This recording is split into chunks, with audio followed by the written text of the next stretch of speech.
लगी हमारा हरदी सोना सुना जा तवार के। काहे गाला घोटे लो दीवाना अपना प्यार के। ऐसे मत बोला तो कैसे बोली? ए हो लगी हमारा हरदी सोना सुना जा तवार के। काहे गाला घोटे लो दीवाना अपना प्यार के।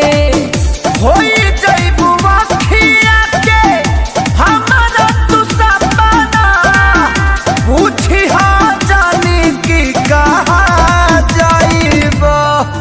हरे आज भर कोरा में सुतल रही मजनू मंगर के परीक्षा जइबो।